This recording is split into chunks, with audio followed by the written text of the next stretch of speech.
ब्रह्ममुरारिसुरार्चितलिङ्गं निर्मलभासितशोभितलिङ्गम् जन्मज दुःखविनाशकलिङ्गं तत्प्रणमामि सदा शिवलिङ्गम् देवमुनिप्रवरार्चितलिङ्गं कामदहन करुणाकरलिङ्गम्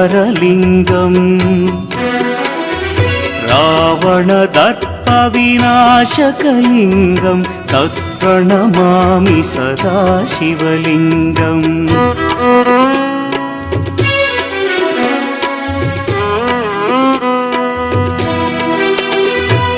सर्वसुगन्धसुलेपितलिङ्गं बुद्धिविवर्धनकारणलिङ्गं सिद्धसुरासुरवन्द्यलिङ्गम्